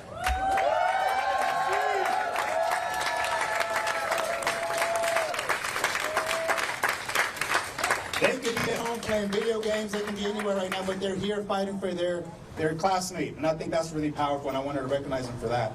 Up next, with students come teachers as well. So up next, I want to bring up one of Benjamin's former teachers who's going to speak to you about, what she thinks about the situation. I bring up Claudia Rojas, a teacher in LAUSD.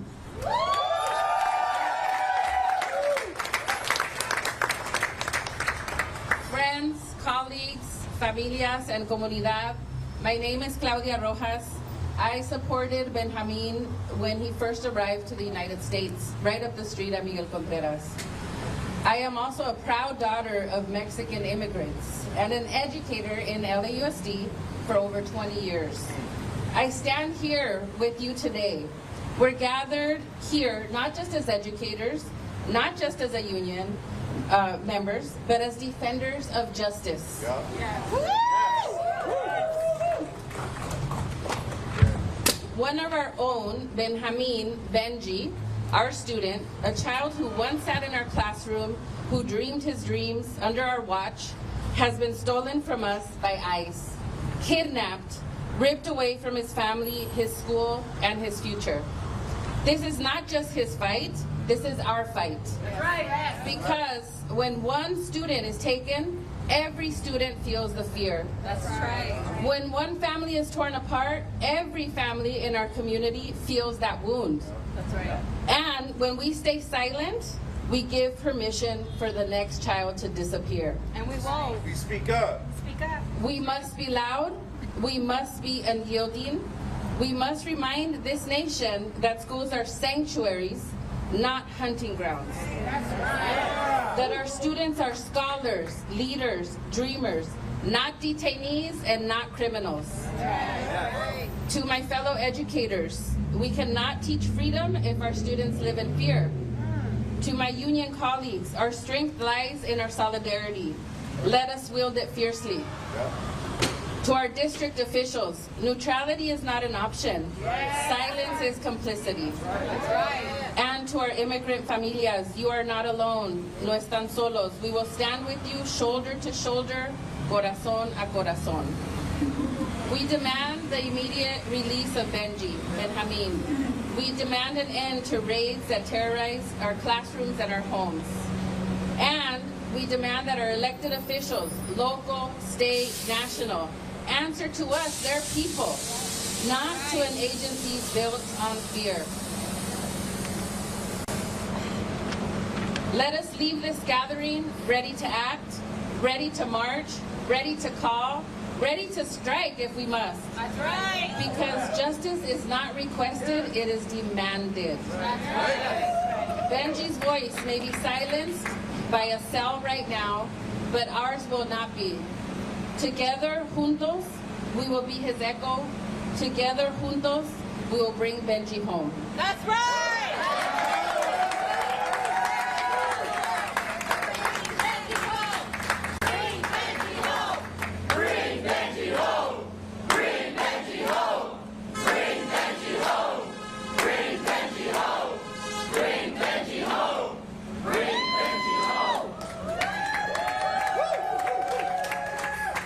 Thank you, Ms. Rojas, for your powerful words.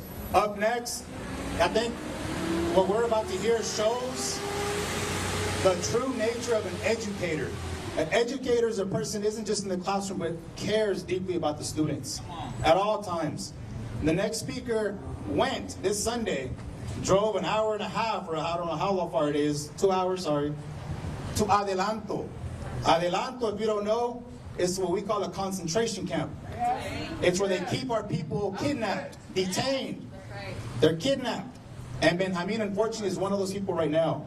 The next speaker is Liz, a teacher at LUSD, and she's going to tell you about her experience of visiting Benjamin on Sunday. Hi. Can you get close to the mics, please? Yes. Thank you very much for being here. My name is Lizette Becerra. I was Benjamin's teacher at Miguel Contreras Learning Complex just up the street in 2023 when he first arrived from Chile. Last Sunday, a compañera forwarded the GoFundMe and said, "Is this our student?" And I said, "Yes, this is him." Within a couple days, I was able to get in contact with people who were organizing the GoFundMe and found out where he was. So this Sunday, I drove up to see him, which I believe was one of the first Familia pictures he was able to see besides his lawyers. It is in the middle of the desert. It is in the middle of nowhere. You have to go in, give your ID. You cannot go in with anything. You are allowed one hug at the beginning, one hug at the end, and 1 hour to visit him, and that's it.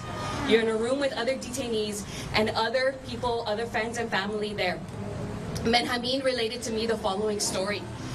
He told me that at 7:50 a.m. on August 8th, he went out as normal to walk his dog. He said that without any warning, men came up to him and grabbed him by the arm, started asking for this other person. And they said, "Are you this person?" He said, "No, I'm not. My name is Ben." They're like, "What's your name?" He said, "My name is Benjamin." These people were masked in plain clothes. He said there was about 3 SUVs and did not identify themselves. They said immigration police. They never said his actual name. They said that he had to go with them to take fingerprints to investigate the supposed person that they were looking for. Shame. They never identified themselves. They never had any warrant with his name on it or anything like that. They took his dog, and at some point from inside the car, he saw them unclip the dog and someone stomp on the ground so that the dog would run free. That's illegal right there.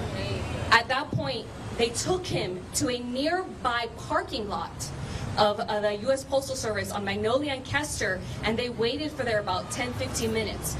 During that time, he heard them brag about the money that they would be receiving for capturing him, approximately $1,500. So I don't know who these people were. They did not identify themselves, and they were overheard to be saying that they would receive money for him, and that lucky for him, for them, they would be able to have drinks that weekend. After about 10-15 minutes, other vehicles came in, and those vehicles were identified as, he believes, were some sort of federal agency.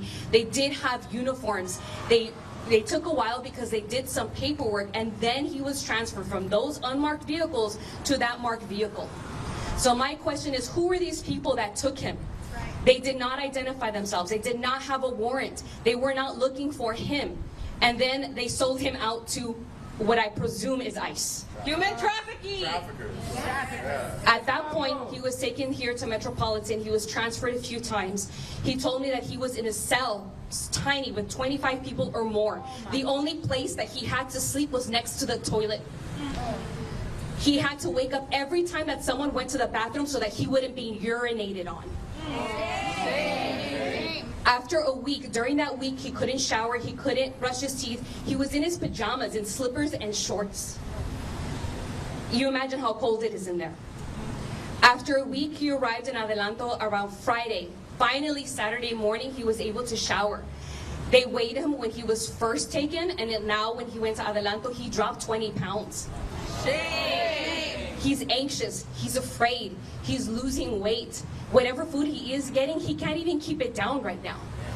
He wants to graduate. It is very difficult for a high school student to come in at that age and graduate. He's made it this far on his will and on his dream, and that's being taken away from him.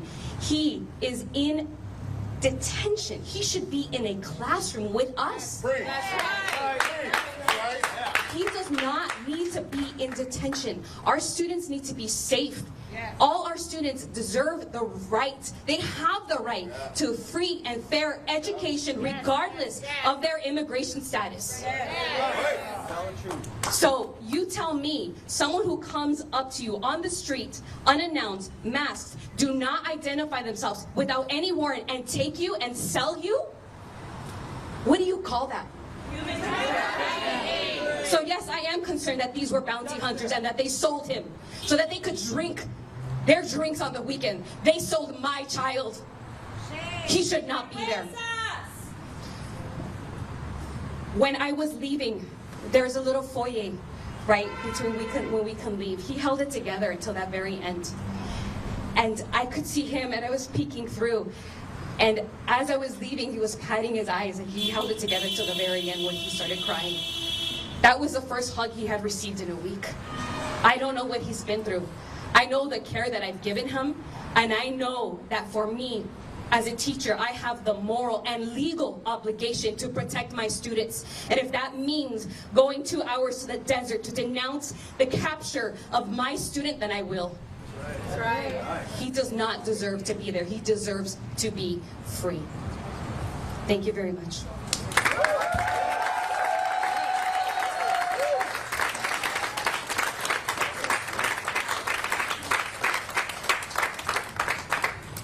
Thank you for those really powerful words and for letting us know what Benjamin has gone through and is going through right now. The reason why we picked LAUSD is because we wanted to show what educators, everyday educators in Los Angeles, how we care about our students, and we're willing to do anything possible to defend the rights and the well-being of our students. That's why we're here today. You know, a lot of us are teachers, and that's what we get paid to do. That's our profession. That's how we pay our mortgages or rent or whatnot. But after 3:30, our work doesn't stop. And I don't mean just grading papers. I mean organizing. I mean organizing the people to fight back. The next speaker is one of the most powerful and badass mujeres I've ever met. She is a chair of the Association of Raza Educators, a group that organizes teachers who want to not just teach, but organize and fight back. The next speaker is a compañera who has a long history of struggle, not only in the last couple of months, but for a long, long time. I introduce you, Lupe Carrasco Cardona.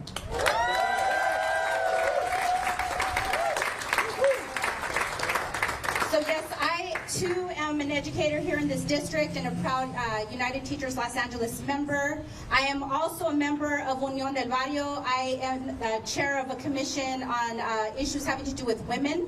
But today I'm here representing the Association of Raza Educators as their chair. I stand before you united with Benjamin's teachers, Benjamin's neighbors, Benjamin's colleagues, his peers in school, to basically stand in solidarity and say that we must be protecting all of our students, but specifically Benjamin Marcelo Guerrero Cruz, a student who deserves to be out here with us in this hustle and bustle that we as educators have been going through for the past week. It is disgusting. I have not heard about the mercenaries, these paid bounty hunters. This is the reality that we are facing. And as educators, as community members, whether or not it is your own child, your own student, it is something that we must defend. We must organize against this because it is something that is coming for all of us. There's absolutely no way to tell the difference between a documented person and an undocumented person. We are together every single day, shoulder to shoulder, hand in hand, in conversations and relations, learning together, teaching together, working together, laughing together, doing all of the things that people in this community do together. And for this to happen to Benjamin, it could happen to my son, it could happen to your son, it could happen to your neighbor, it could happen to your student.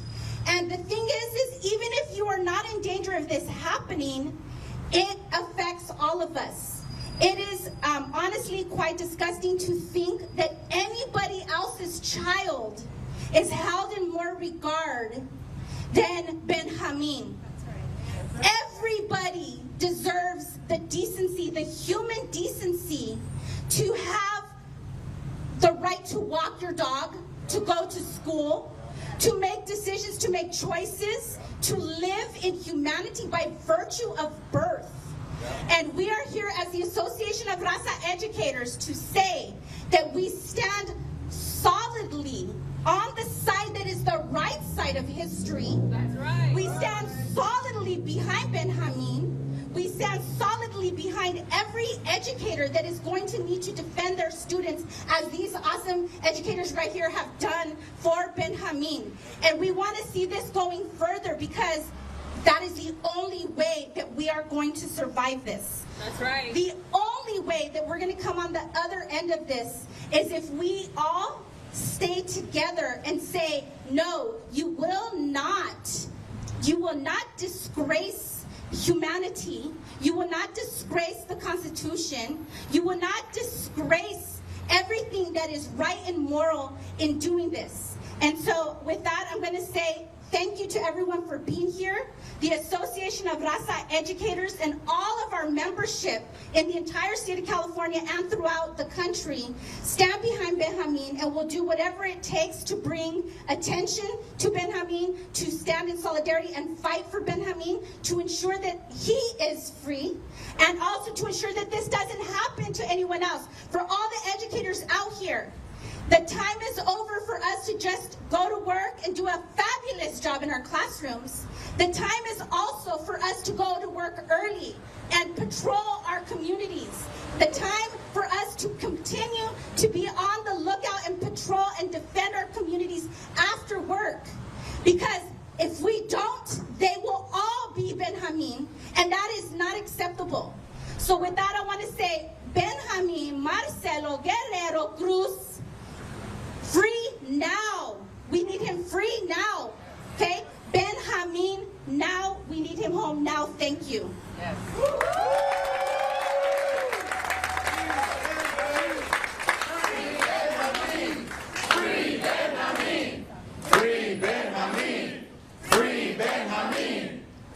Free Benjamin! Free Benjamin! Free Benjamin! So the next speaker is going to speak on behalf of an organization that has been fighting for the rights and the freedom of our people for a very long time. Interestingly enough, the same day that we had a kidnapping in the valley with Benjamin, one of our comrades of Unión del Barrio was also kidnapped that same day. And what was she doing? She was documenting, she was patrolling, she was looking out for the people who are being kidnapped by these terrorist ICE or Border Patrol agents. What a coincidence on the same day. The next speaker is going to represent Unión del Barrio, who has been patrolling, who has been doing everything and anything within our power to defend the people. And so with that, we know that it's not just our students, but it's our entire community, our entire people who are under attack. We've had 2 people killed by these pigs. We saw a man was handcuffed, and you didn't tell you that, maybe you should. The man who was hit on the freeway last week, he was handcuffed when he ran away from those pigs. And they said that they weren't following him, so that he handcuffed himself. So when the car hit him, he was running for his life, he was handcuffed. That is another victim of these terrorist federal agents. So up next, I want to bring up Ingrid Villeda on behalf of Unión del Barrio. Good afternoon, everyone. Thank you for being here. Unión del Barrio was front and center, and along with the coalition, we knew that we were going to be under attack, and we knew that we needed to organize our communities to be able to defend ourselves and all of our people. For here, I want to say, we demand that Carvalho uses everything he has in his powers to make sure that Benjamin is released tomorrow. That's right! Tomorrow. This superintendent does press conference all the time and has an audience, and we applaud him, and the community does too. But on Benjamin, he has been silent. And the question that Unión has is why? Because he is one of our students. I think I started speaking and I didn't introduce myself properly, but I am Ingrid Villeda. I am a member of Unión del Barrio. I am a teacher at 93rd Street Elementary. And every single student deserves protection, whether they know somebody in this building or not. And so the press needs to do a better job of questioning the superintendent when he doesn't jump on issues right away. We need to make sure that every single lawyer that we have in this building is working night and day, because it's a shame that we have to have a GoFundMe to help pay for students to have a lawyer. That should not be the case. All of our students, if we're really about the words we speak, then that means that every single student in LAUSD should have a lawyer at the drop of a dime, and this organization, this district, should be ready to go. That's right. They should be ready to go. So as a teacher, right, as a member of Unión, I am calling on the superintendent to step up, to say, here I am, here are my resources, here's Benjamin, you have him back. That's right. You have him back.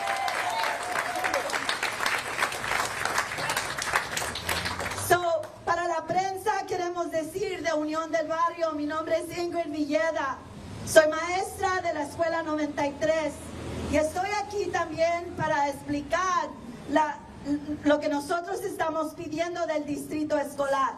Este superintendente es propuesto a hacer conferencias de prensa y grandes, y toda la prensa asiste, y él dice y promete que va a proteger a todos los estudiantes, que hay abogados, que hay recursos, que tenemos todo.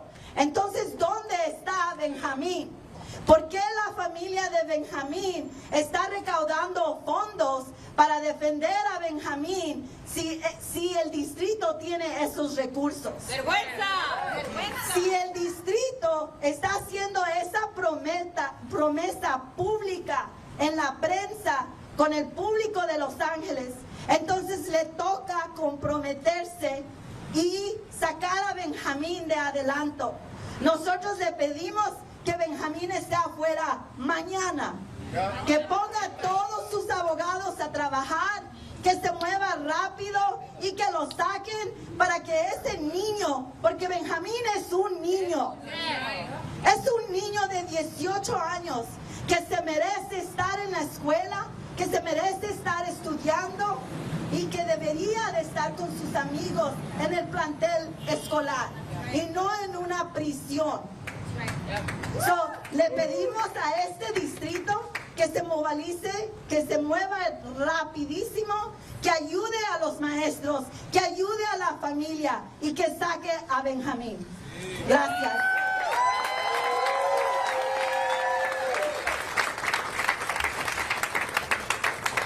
Thank you, compañera Ingrid Villeda from Unión del Barrio. If you've noticed, it's nothing but badass women speaking today, right? That's what the teachers of Los Angeles looks like. And so up next, another badass woman.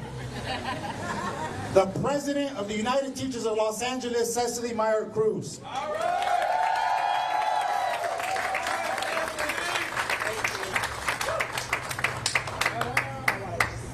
Hold that. My name is Cecily Meyer Cruz. I'm a middle school English teacher serving as the president of United Teachers Los Angeles. I stand here representing 39,000 educators that have been leading with the community on the ground all summer long with community patrols, rallies, marches, know your rights trainings, and so much more. On August 2nd, hundreds of educators marched here to the LAUSD headquarters to lay out our demands for the district, electeds, and our city. Of those demands, we asked the district to make those formal demands for any of our students who were kidnapped, that they are returned home and provided amnesty. We call on the district to be a leader in providing legal support for all of those affected by the immigration raids, including joint litigation for families and educators that have been impacted, and provide that legal representation. Our students have been living in absolute fear over the summer, and our educators and our community fears were realized on August 8th when Benjamín was kidnapped from outside of his home. He is a senior whose empty seat in classes cannot, will not be overlooked. These are children. Benjamín is somebody's baby. He is one of our students. His empty desk is another painful reminder of how cruel the immigration system has become. It has only been 1 week, and students are already wondering if armed agents will be waiting for them or their classmates. The trauma and the heartbreak are palpable. This administration is terrorizing our communities. ICE agents are tearing families apart, and we call on this district, we call on this superintendent and every single elected leader to stand with us and not cower in fear. That's right. Join us in the fight to end the ICE raids and bring Benjamín and any other LAUSD student who has been taken, bring them back safely. Say his name, Benjamín. Say his name. Benjamín. We want justice. We demand justice for Benjamín right now. These are our communities. These are our schools. These are our babies.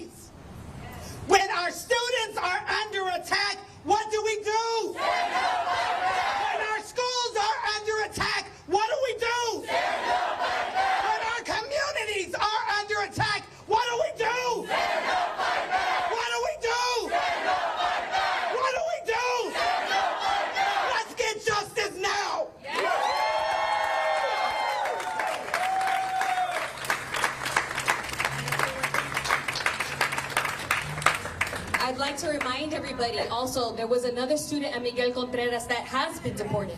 Nori showed up to her immigration court with her mother. So when they tell you to do the right thing and do it the supposed right way, and you get picked up out of court and deported within, I believe, 5 days, I don't see the due process there, and I don't see this supposed logic of doing things right. So I'd like to remember that there is another student that we are fighting for. Today, New York City, a 6-year-old was also grabbed and detained with his family and also deported. 6-year-old. So I'm going to close out here. Ron Gochez, member of Unión del Barrio, member of UTLA, proud as hell to be a teacher in Los Angeles. This is what it looks like when you mess with one of our students. That's right. This is only the beginning. That's right. We have our union here today. We have students here today. We have community-based organizations here today. And when we coordinate and when we mobilize together, there's nothing that will stop us. That's right. As this fascist administration continues to attack our communities, we say that with more repression will come more resistance.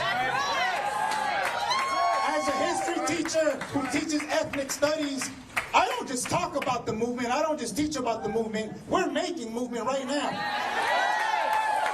We know the history of our district. We know the history of students who did blowouts to defend their education. We know the history of teachers who united with them and were with them on the front lines.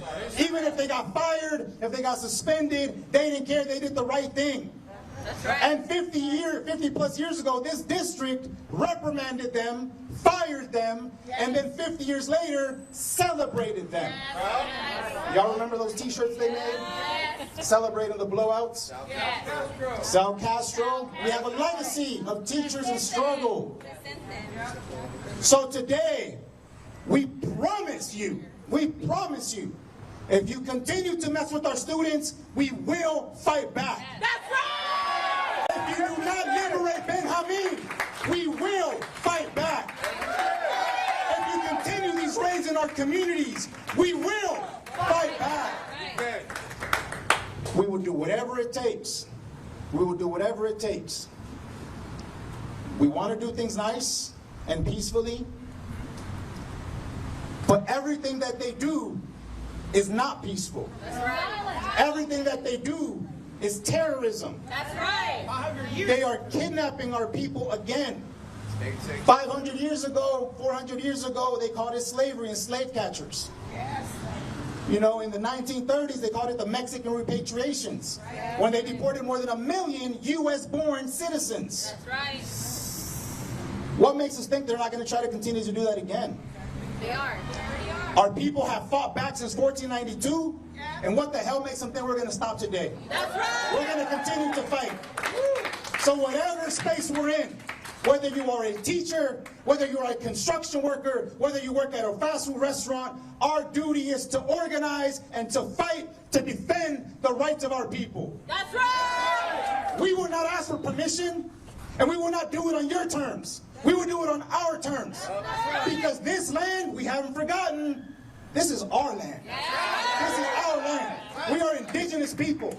Benjamin is an indigenous person who was kidnapped by the U.S. government, just like children were kidnapped and taken to the Americanization schools in this country. That's right. This is in accordance, this is a continuation of U.S. policies against indigenous people. The mass deportation of our people is the Indian Removal Act of 2025. There's a reason why this fascist dictator Trump has a bust of Andrew Jackson in his office. That's right. Because Andrew Jackson was the president who removed indigenous people, who did the Trail of Tears. You remember that? Yeah. I'm really going history teacher mode now. But that's the reality of the current moment.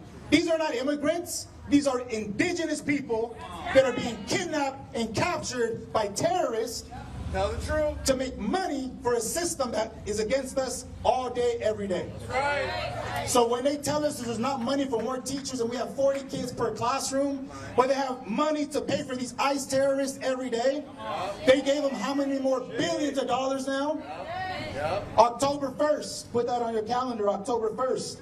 That's the day that the money's released from the big, beautiful bill. That's the day that ICE is going to have 20 times the budget that they have now. If we don't continue to organize and fight back, we're in trouble. But if you're willing to organize, if you're willing to fight, put up your left fist. If you ain't putting up your left fist, you shouldn't be here. Because if you're not willing to defend our children, what the hell are you doing? That's right. We promise today, we are going to fight for Benjamin.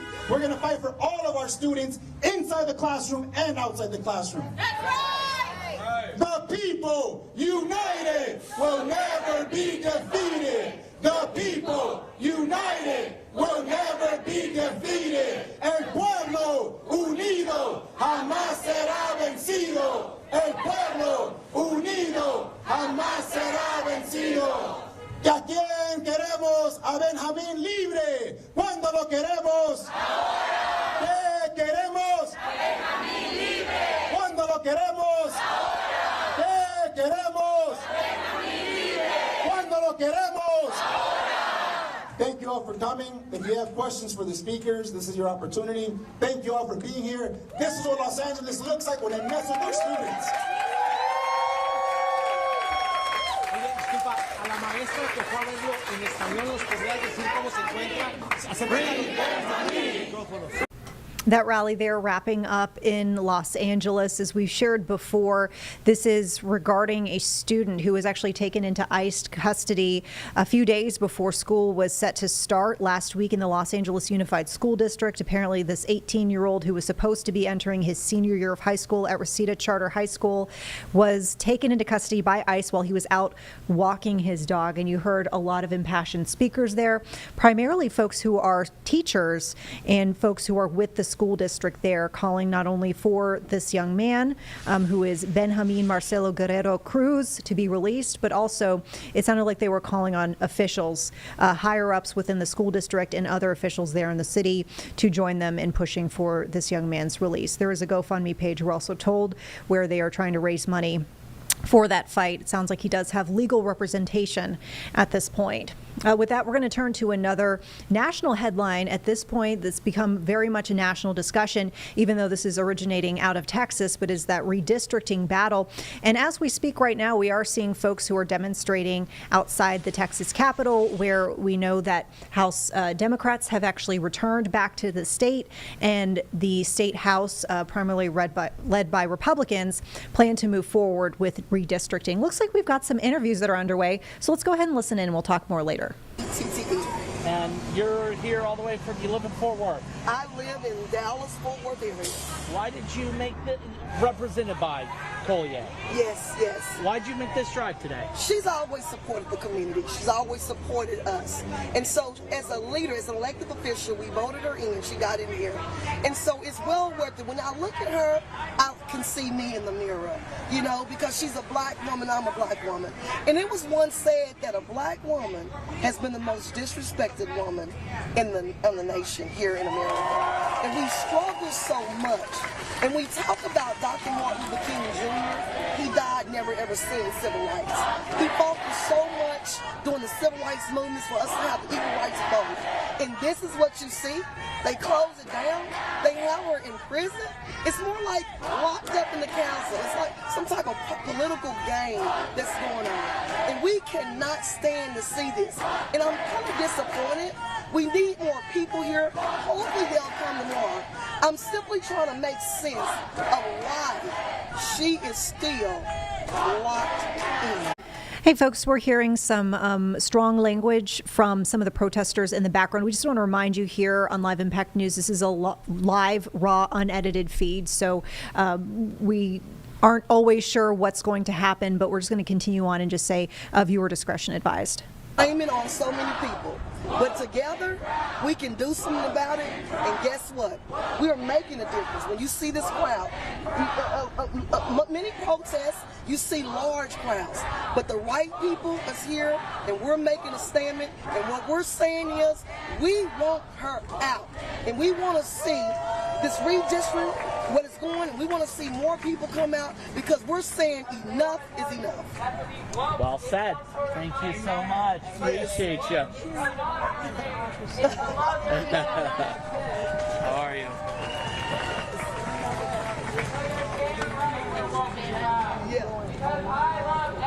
All right, you ready? I think we should start working on something. Do you know what the internet's like? I said I'm not getting ready to use another one of my chargers. So I wonder if we should just... Now I apologize for those that came. Right. Has it worked well? The hotspots? Yeah. Okay, so maybe let's go to the parking garage and get set up so that way we can just go live when we're done. Does that work for you? Oh. Yeah, let me go get the car. All right, looks like this camera crew is on the move there, wrapping up interviews with protesters on scene just outside the Texas Capitol. Of note tonight, we should mention that they are actually a group of Texas Democrats who are not only back in the state, but they will be returning to the State House tonight, where they do plan to spend the night. This is part of their broader protest over the redrawing of congressional districts in the state, an effort we mentioned is pretty likely to go through, not only because of the majority that the Republicans have in the State House, but also the fact that now that Texas Dems are back in the state, there is the quorum needed to pass that legislation. So we'll have more on that to come, of course, throughout the evening. We have our newscast at 11 coming up here on WCNC Plus, and obviously a big ongoing dialogue that's been going on for weeks at this point. You can count on us here on Live Impact News to cover the very latest with that. With that, we're going to turn to today's press briefing. This is White House Press Secretary Caroline Leavitt speaking on some of the big topics of the day and taking questions from reporters. Let's listen in right now. More details, we'll be sure to let all of you know. And just a quick follow-up. We know as of right now there is no ceasefire in place. We've seen Russia continue its attacks on Ukraine. What indications is the president getting from Putin that he wants to have this meeting with Zelensky soon? Because he spoke to him directly yesterday. And he expressed that Haley, sooner rather than later. He spoke to that directly yesterday, and the president put that in his statement that he gave to all of you, the news media, knowing you'd be asking following that conversation in the effort of transparency. Haley. Hey, thanks, Caroline. You made clear no U.S. boots on the ground. Is the president considering U.S. boots in the air as a form of a security guarantee? Look, that was something the president mentioned on his interview this morning. It is an option and a possibility. I won't certainly rule out anything as far as military options that the president has at his disposal. I'll let him do that. I can tell you he's definitively ruled out boots on the ground. Sure. Thanks, Tara. Just about the possible venue for the talks, can you confirm that Putin suggested Moscow as a venue for the bilateral talks? And if so, doesn't that indicate that Putin is perhaps not serious about this, that he's suggesting a venue that there's no way that Zelensky is going to go to? Look, I'm not going to litigate the private conversations between the president and President Putin, aside from what the president himself has already spoken on, but I can tell you there are many options that are being discussed by our national security team right now with both parties. Can you give us an indication of where? I just told you we'll provide you details as soon as we can. Thank you for trying, though. Libby. Thank you, Caroline. I wanted to ask about the National Guard troops. How is the White House coordinating with how they're being placed in D.C., what areas? And then also, how long should people here in the district anticipate the National Guard to be on the ground patrolling the streets? I don't have a timeline for you, Libby, but we will keep you posted on that. I think the president, as you know, and this administration, he came to this briefing room with members of his cabinet to lay out the rationale and the reasoning for federalizing the National Guard here in Washington, D.C., and for our work with the Metropolitan Police Department to make our district safer. We've seen violent crime has taken the lives of far too many residents here in our nation's capital, and the president wants to make it safe again. And as for the coordination efforts, this interagency team is meeting and talking daily. In fact, there's a meeting taking place right now in the West Wing with members of the interagency task force to continue to discuss not just the National Guard deployment, but also also how we can continue to remove public safety threats off of the streets of Washington, which, as the numbers I just showed you prove, they are doing every single night. I will just reiterate, 465 total arrests and counting since the start of this operation. I believe 11 or 12 days ago. I'll have to check the calendar, but those are pretty remarkable results. If not for this task force and their high level of coordination and the leadership of this president, there would have been 465 more violent criminals on the streets of this capital that you all live in every day. So I think we should all be very grateful for that. Stephen. Thank you, Caroline. 3 questions about the D.C. crackdown. Sure. First, I was wondering if you could clarify something President Trump said. He mentioned getting rid of the slums where criminals live. Was he talking about tents or permanent residential buildings? And then the mayor has expressed an interest in clarifying how much of a focus illegal immigration enforcement is as part of this crackdown. Can you say anything about that? Sure. And third, any preview on the beautification? 3 questions. I'll try to answer all 3 of them pointedly for you. First, when it comes to what you said and the president said, the slums of Washington, D.C., he's referring to the most dangerous communities. And there you have it, folks, a bit of the White House press briefing from earlier today, talking on many topics. We just want to remind you that we're keeping an eye on our coastal communities here in the Carolinas as Hurricane Erin is causing some impacts as far as evacuations, state of emergency declarations. We'll have the very latest for you coming up at 11 here on WCNC Plus. Thanks for joining us.